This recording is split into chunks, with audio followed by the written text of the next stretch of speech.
राधे कृष्ण। गुरु ब्रह्मा गुरु विष्णु गुरुदेवो महेश्वरः गुरु साक्षात् परब्रह्म तस्मै श्री गुरवे नमः।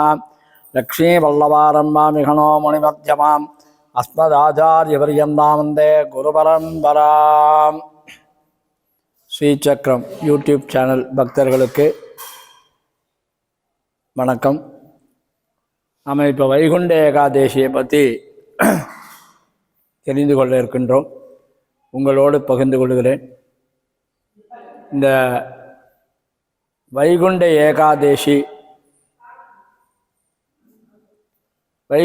ஏகாதேசி என்பது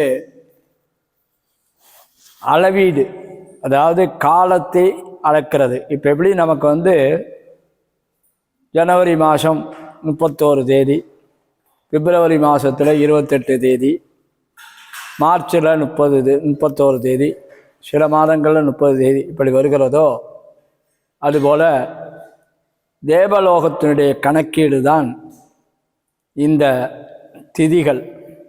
அதாவது அமாவாசையில் தொடங்கி பௌர்ணமி வரையிலான காலத்தை வளர்பிறை என்றும், பௌர்ணமி தொடங்கி அமாவாசை வரையில் தேய்பிறை என்றும், அதிலே வருகின்ற திதிகள் பிரதமை, துதியை, திருதியை, சதுர்த்தி, பஞ்சமி, சஷ்டி, சப்தமி, அஷ்டமி, நவமி, தசமி, ஏகாதசி, துவாதசி, திரையோதசி, சதுர்தசி, அமாவாசை அல்லது பௌர்ணமி. இந்த 10வது நாள் தசமி, 11வது நாள் ஏகாதசி, 12வது நாள் துவாதசி. இந்த ஏகாதசி என்பது பொதுவாக இந்த சூரியன் சந்திரன் இருவருடைய அந்த கதிர்வீச்சு பூமிக்கு வருகின்ற காலத்தை தான் கணக்கிடப்படுகிறது. அதனால தான் பங்காளிகள் அப்படின்னு சொல்லுவாங்க, தசராத்திரி பங்காளிகள். நம்ம உடம்புல ஓடக்கூடிய ஜீன்ஸ், இந்த ஜீன்ஸ் எல்லாம் எங்கேருந்து வருது அப்படின்னு சொன்னால், இந்த 2 கதிர்களும் பூமியில் வருகின்றதை வைத்து நமக்கு பிறப்பு ஜென்மா நடைபெறுகிறது. அதனால் 10 இரவுகள் கொண்டதை ஒரு இதுவாக சொல்லப்படுகிறது. அது வரைக்கும் பூமியில் இந்த சந்திரன் சூரியனுடைய கிரணங்கள் ஒன்றாக சங்கமித்து நல்லா பிரகாசமாக இருக்கும். அதனால தான் தசராத்திரி பங்காளி அப்படின்னு சொல்லுவான். அதுக்கு அடுத்தது ஏகாதசி. ஏகாதசி அன்று 11ஆம் நாள் இந்த கதிர்வீச்சினுடைய தன்மை குறைவு ஏற்படும். அதன் பிறகு அமாவாசை வரையில் இதுவாக இருக்கும். இந்த மாதிரி சில கணக்குகள்லாம் நிறையா இருக்குது. அது பெரிய ஆன்மீகத்தில் கடல். அந்த வகையில் இந்த வைகுண்ட ஏகாதேசி அப்படிங்கிறது மார்கழி மாதத்தில் வரக்கூடிய சுக்லபக்ஷத்தில் ஏற்படக்கூடியது வைகுண்ட ஏகாதேசி. பொதுவாக இந்த மார்கழி மாதம் என்கிறது தேவலோகத்தில் விடியற் காலை பொழுது. இப்போ நாமெல்லாம் எப்படி நமக்கு பார்க்குறோம், இப்போ நியூ இயர் அன்னைக்கு அல்லது விசேஷ நாட்களில் அதிகாலை 4:30 மணிக்கு பெருமாளுக்கு அபிஷேகம் ஆச்சு அப்படின்லாம் சொல்கிறான். நம்ம 4:30 மணிக்கு பெருமாளை போய் தரிசனம் பண்ணுறோம். ஏன்னா அன்றைய தினம் நமக்கு நன்றாக இருக்க வேண்டும் அப்படிங்கிறான். அதுபோல் தேவலோகத்தில் அன்று தான் விடியிற பொழுது, இந்த மார்கழி மாதம் விடியறை பொழுது. அந்த விடியறை பொழுதில் இது நிறையா சொல்லிட்டு இருக்கலாம். அதில் அந்த குறிப்பிட்ட காலகட்டம் விடியற் காலைங்கிறது 4:30 6 மணி. அந்த சமயத்தில் பெருமாளை நாம் தரிசிக்கிறோம். எங்கே? வைகுந்தத்திலே. வைகுந்தத்தில் சேவிக்கணும் அப்படின்னு சொன்னால் என்ன வேணும் அப்படின்னு சொன்னால், நம்ம வாழ்வியல் நெறிமுறையும் இந்த ஆன்மீக நெறிமுறையும் கிட்டத்தட்ட ஒன்றா தான் இருக்கும். வாழ்வியலில் நாம் இங்கே ஒரு வீடு வாங்கணும் அப்படின்னு சொன்னால் அந்த வீட்டுக்கு நாம் தொகை சேர்க்கணும். இங்கே இந்தியாவாக இருந்தால் ரூபாய், மலேசியாவாக இருந்தால் ரிங்கிட்டு, ஃபாரினாக இருந்தால் டாலர். இந்த மாதிரி ஒவ்வொரு தேசத்துக்கும் ஒவ்வொரு பெயர் வைத்திருக்கு. ஆனால் பொருள் என்ன? எல்லாம் ஒரே பணத்தினுடைய மதிப்பீடு தான். அதுபோல் தேவலோகத்தில் நமக்கு வீடு கிடைக்கணும். அதாவது ஹை சிட்டி அப்படின்னு இப்போ நம்ம சொல்கிறோம் இல்லையா, இந்த ஹை சிட்டிங்கிறது ஸ்ரீவைகுண்டம் தேவலோகத்தில். வைகுண்டத்தில் தான் பெருமாள் பரமபதத்தில் இருக்கார். அந்த பரமபதத்தில் இருக்கக்கூடிய பெருமாளை நாம் தரிசிக்கணும். யார்? இந்த ஆன்மா தரிசிக்கணும். இப்போ நாம் எடுத்திருக்கிறது பூத உடல். இந்த பூத உடல் நம்மை விட்டு பிரிந்த ஆன்மா இறைவனிடத்திலே போய் சேர வேண்டும். அங்கே போய் வீடு வாங்க வேண்டும். அங்கே வீடு, அதனால தான் அதை வீடு பேரு அப்படின்னு சொல்லுவாங்க. அதை திருவள்ளுவன் சொல்லுகின்ற பொழுது, வானோர்க்கு உயர்ந்த உலகம் புகழ் அப்படிங்கிற, அதாவது அங்கே போனால் திரும்பி வர முடியாத ஒரு பாக்கியம் நமக்கு வேணும் அப்படிங்கிறத திருவள்ளுவர் எடுத்து காட்டுகிறார். அங்கே வீடு வாங்கணும் அப்படின்னு சொன்னால் என்ன மாதிரி வீடு எப்படி வாங்கணும்? இங்கெல்லாம் எப்படி ரிங்கிட் மலேசியா அந்த மாதிரி, அங்கேக்கு பாவ புண்ணியம் இந்த ரெண்டையும் வச்சு தான் அங்கே நமக்கு இருக்கிறது. அதுதான் ஆழ்வார் பாடுகின்ற பொழுது, தாயே தந்தை என்றும் தாரமே கிளை மக்கள் என்றும் நோயே பட்டொழிந்தே உன்னை காண்பதோர் ஆசையினால் வேயால் புகழ் விரையார் திருவேங்கடவா நாயேன் வந்து அடைந்தேன் அடியேனே ஆட்கொண்டு அருளே அப்படின்னு கேட்குறார். அப்படி சொல்கிறவர் இன்னொன்று என்ன சொல்கிறார்? தெரியேன் பாலகனாய் தீமைகள் பல செய்து விட்டேன், பெரியோன் ஆயின பின் பிறர்க்கே உழைத்து ஏழையானேன், கரிசே பூம்பொழில் சூழ் கணமாமலை வேங்கடவா நாயேன் வந்து அடைந்தேன் அடியேனே ஆட்கொண்டருளே அப்படிங்கிறார். முதல்ல என்ன சொல்கிறார்? நான் வந்தேன் உன்னை சேவிக்கிறதுக்காகங்கிறார். இரண்டாவதுல என்ன சொல்கிறார்? தெரியேன் பாலகனாச்சு. குழந்தைகள் சின்ன குழந்தையாக இருக்கும்போது என்ன பண்ணும்? நாயை கல்லால் அடிக்கும், எறும்பு போச்சுன்னா அதை நெசுக்கும், இந்த மாதிரியான பாவங்களெல்லாம் செய்வோம். அது சிறு வயதிலே சிறு பிராயத்திலே செய்யக்கூடியது. சரி, அதுக்கு அடுத்தபடியாக எல்லாம் தெரிய ஆரம்பிச்சிருத்து. நாயை கல்லால் அடிக்கக்கூடாது, மனுஷனை அடிக்கக்கூடாது, சாலை விதிகளை மதித்து நடக்கணும், அடுத்தவர்களுக்கு இடையூறு இல்லாமல் இருக்கணும், இப்படிங்கிற எண்ணங்கள்லாம் நம்ம இடத்துல இருந்தாலும் பிறருக்கே உழைத்து ஏழையானேன். அடுத்தவர்களுக்காக இப்போ நம்ம ஒருத்தர் ஒரு சாமான் வாங்கி கொடுக்க சொல்லுவா, அதுக்காக வேகமாக போகிறோம்னு சொல்லிட்டு வேகமாக டிராஃபிக் ரூல்ஸ் எல்லாம் மதிக்காத போவோம். அந்த மாதிரி போகக்கூடிய காலங்கள்லாம் ஏற்படும். பிறருக்கே உழைத்து ஏழையானேன். ஏழைன்னா இந்த இடத்துல, அதனால் எனக்கு புண்ணியங்கிற செல்வம் இல்லை, என்கிட்ட வெறும் நில் பேலன்ஸாக பாவம் மட்டும்தான் இருக்கிறது அப்படின்னு சொல்கிறார். அதனால் நான் இப்போ வந்திருக்கேன், என்னை ரட்சிக்கணும் அப்படிங்கிறார். அப்போது நம்ம இடத்துல இந்த புண்ணியங்கிற டெபாசிட் இருந்தால் தான் நாம் அந்த ஸ்ரீவைகுண்டங்கிற அந்த இடத்துக்கு நாம் போகலாம். அங்கே போனால் அங்கேயும் பல ஸ்டெப்புகள் இருக்குது. அதாவது எப்படி ஒரு இதில் இருக்கோ அந்த மாதிரி நமக்கும் அங்கே தனித்தனியாக கிராமங்கள் நகரங்கள் இந்த மாதிரி இருக்குது.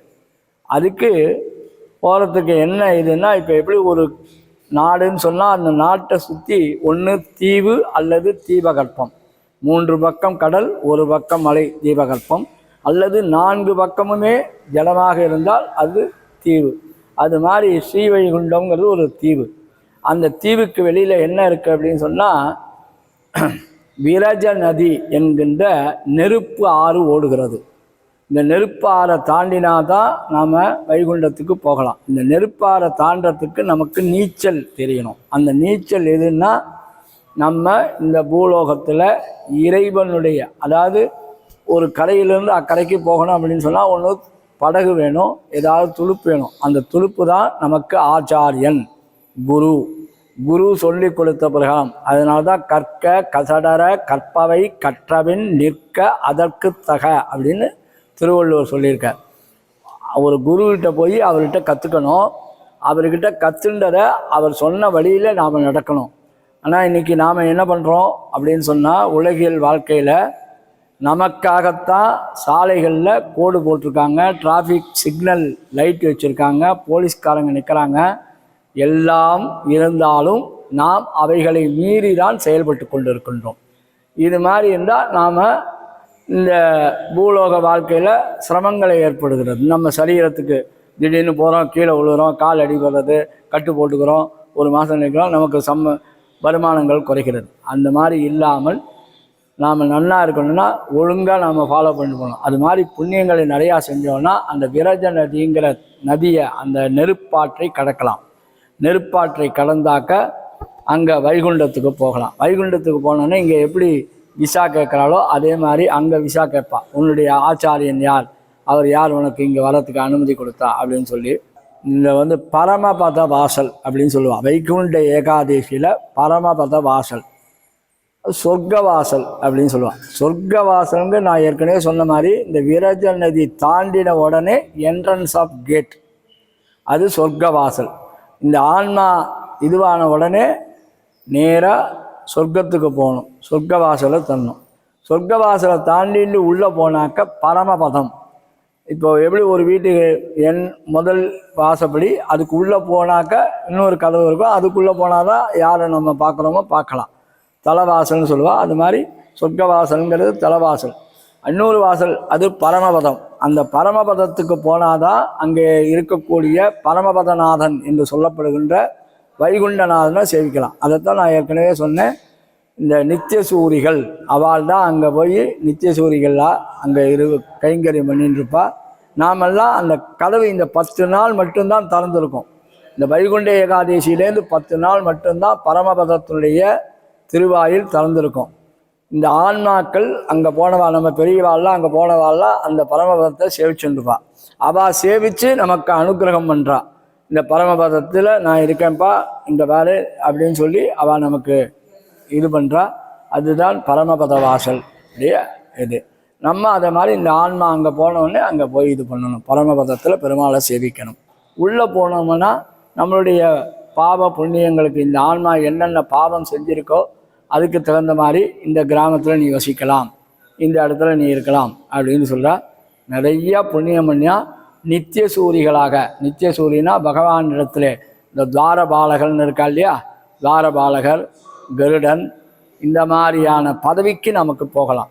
71 ஆண்டுகள், அதாவது தேவலோகத்தினுடைய ஆண்டுகளில் 71 ஆண்டுகள் முடிஞ்சதுன்னா ஒரு பிரம்மா மாறுவார். அந்த இதுவே அப்படியே மாறும், அந்த அரசு இதுவே அப்படியே மாறும், கவர்மெண்ட்டே அப்படியே மாறும். அந்த மாறுறதுல நாம் புண்ணியம் பண்ணோம்னா நமக்கு இந்த பதவிகள்லாம் கிடைக்கும் அப்படிங்கிறது வைகுண்ட ஏகாதேசியினுடைய இது. ஏன் வைகுண்ட ஏகாதேசி என்னைக்கு கண்மொழிக்கணும் அப்படின்னு சொன்னால், நாம் இங்கே வந்து ஒரு நாள் கண்மொழிக்கிறோம். ஆனால் அங்கே வந்து அது 1 மணி நேரம் கூட இல்லை, ஒரு நாளிகை தான். ஒரு நாளிகை நேரம் நாம் அங்கே வைகுண்டத்தில் இந்த ஆன்மா பெருமாளை சேவிக்கிற மாதிரி பூலோகத்தில் நினச்சிக்கிறோம். ரெண்டாவது, இந்த வைகுண்ட ஏகாதேசியினுடைய விரதங்கள் பலவிதமானது. பலவிதமானதுன்னா, இப்போது மாத்வ சம்பிரதாயம் அவள் என்ன பண்ணுவாங்கன்னா நிர்ஜல ஏகாதேசி அப்படின்னு சொல்லி தீர்த்தம் கூட குடிக்க மாட்டான், தீர்த்தம் கூட குடிக்காத விரதம் இருப்பாள் ஏகாதேசி. அவர்கள் எப்படி ஏகாதேசி இருப்பார்கள்னா, ஏகாதேசி ஆரம்பத்திலிருந்து ஏகாதேசி முடியும் வரையிலான காலகட்டத்தில் இருப்பாங்க. அதுக்கடுத்து ஸ்மார்த்தா அவள் என்ன பண்ணுவான்னு கேட்டோம்னா, அவர்கள் வந்து உப்பு போடாத ஏதாவது ஒரு பதார்த்தங்களை சாப்பிடுவார்கள், அது விரதம் இருக்கிறது. சில பேர் என்ன பண்ணுவாள், மத்தியானத்தில் விரதம் இருந்து ராத்திரியில் சந்திரோதயத்தும் போது விரதத்தை பூர்த்தி பண்ணுவாள். இது மாதிரி ஏகாதேசி விரதங்கள். அதுக்கு அடுத்தது வைஷ்ணவத்தில் என்னென்னா, பெருமாளுக்கு தலிகம்சை இல்லாமல் இருக்கக்கூடாது. இப்போ மாத்வா ராகவேந்திர மடத்தில் பார்த்தா ஏகாதேசி அன்னைக்கு அவருக்கு தலிகம்சையே இருக்காது. ஆனால் பெருமாளுக்கு அந்த மாதிரி பட்டினி போடக்கூடாது அப்படிங்கிறதுக்காக பெருமாளுக்கு நடக்கக்கூடிய எல்லா காலங்களும், ஒரு நாளைக்கு 6 காலம் சொல்லப்பட்டிருக்கிறது, அந்த 6 காலமும் பூஜை நடக்கும். பூஜையில் பண்ணக்கூடிய பிரசாதத்தை நாம் வாங்கி சாப்பிடலாம் அப்படிங்கிறது ஸ்ரீ வைஷ்ணவத்துடைய சம்பிரதாயம். அந்த பூஜை பிரசாதமாக எடுத்துக்கணும், அதுக்காக டிஃபனாக எடுத்துக்கூடாது, பிரசாதமாக எடுத்துக்கலாம் அப்படிங்க. அதே மாதிரி இது பண்ணி ராத்திரி கண்முழிக்கணும். அதாவது ஏகாதேசி அன்னைக்கு தான் ராத்திரி கண்முழிக்கணும். அப்போ நம்ம கிட்டத்தட்ட 2 நாள் கண்முழிக்கிற மாதிரி வரும். தசமி ராத்திரி, ஏன்னா தசமி திருமஞ்சனம் சொல்லிட்டு தசமி அன்னைக்கு ராத்திரியும் அதே போல் ஏகாதேசி அன்னைக்கு ராத்திரியும் ஆக 2 நாள் ராத்திரி நாம் கண்முழிக்கும்படியாக வரும்.